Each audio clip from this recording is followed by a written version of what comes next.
This is another do-it-yourself project, making miniature versions of the French macaron sweet pastry, kind of like a sandwich cookie, using cardstock paper, artificial snow for display.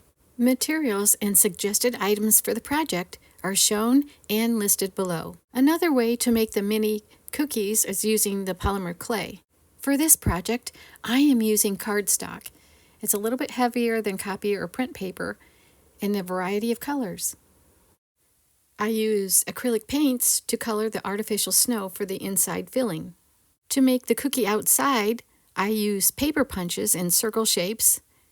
I try making the macarons in 3 different sizes, 1/6, 1/12, and 1/48. There are 3 basic steps to make these cookies. First, you punch or cut out 2 circle pieces. Second, you curl those 2 pieces with a stylus. Third, you add the middle filler of artificial snow and glue everything together. The finished sizes range from 5/16, 3/16, and 1/16 of an inch in diameter. To begin, choose outside cardstock paper colors. Here are some color ideas with coordinating flavor options. You can always mix up the colors too.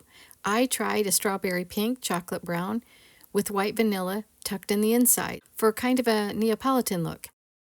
Use paper punches to make the circles, or you could always hand cut them to shape. 2 circles for each macaron. Place the cardstock paper circles on a foam mat. Then, using a ball-ended stylus to curl or curve the outside of the circles. Just go gently around. For the larger sizes, you can use a larger ball, just till it goes all the way up around the ends. The large circle started off as a 3/8 of an inch, and it goes down to 5/16 of an inch once you curl it. Now I'm on the 1/12 scale, which I'm using a 1/4 inch circle, and once you roll it around, and you see I changed my stylus size, it ends up being about 3/16 of an inch. And I go to the smaller scale, which is a 1/8 circle, paper punched out. And you could probably use that same stylus, but I think I'm going to go ahead and switch it here to the smallest size that I have, just so I can get more rounded edges around the ends instead of like in the center. So the 1/8 circle ends up being about 1/16 of an inch in diameter after using the ball stylus to make the curve. And I think it's about a 1/48 size, maybe a little bit large for that, but I'm going to use it as a 1/48 size macaron. The real macarons are made from egg whites, sugar, almond flour to make the meringue baked outside circles. I'm using a combination process to get that look by using the cardstock for the meringue outside, and then I'm going to use the artificial snow as the ruffle or the inside of the middle that is created during the baking process. The cardstock circles are now ready for the filling or the little ruffles of artificial snow. To make the ruffled edges, I place a little bit of acrylic paint into the bottom of the bottle cap. Then I add a bit of artificial snow, and then I gently stir to keep the mixture inside of the cap, and then coating all the little pieces of the snow. I'm trying to use colors to coordinate with the cardstock paper circles. So I used a little bit of acrylic paint, and as I'm looking at this little orange here, I'm going to reference my little orange on my paper stock or cardstock. I think I'm going to add a little tiny bit of white or cream just to make it a little bit lighter shade.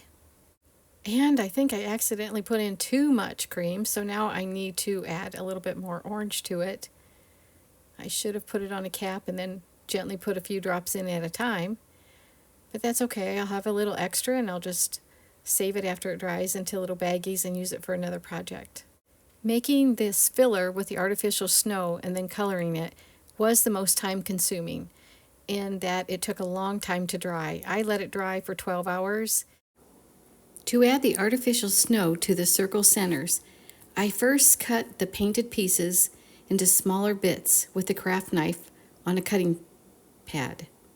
Next, I apply glue to the center of the circles You can hold it gently, add the glue, and then pick up the pieces and just fill it up. You could also use a tweezers to hold the outside of the cardstock. Then I kind of do a little fit to see if it's going to work okay, if it looks okay. I'm looking all the way around. You may have to add some extra little bits of the artificial snow. But once you think you're okay, then take the pieces apart, add a little bit of glue, and then press them together. You still may have to add some little bits around the sides just as filler, but just gently give it a little press and there you go.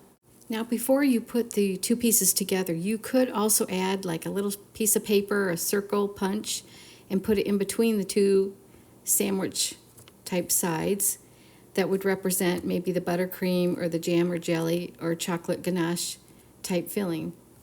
I didn't do that. I tried it and it got a little too thick for me. So I just put these two pieces together like this. Maybe sometime in the future I'll try to use polymer clay to make these little macaron sandwiches. To display the macarons, I place some on a two-tiered stand that I have made in a previous video, and I place them in half pieces on the purchased mini baking sheet. I'm working on a macaron baking setup, so I've been making some of the pieces that I need, like the cooling rack and the piping bag video that I have recently done.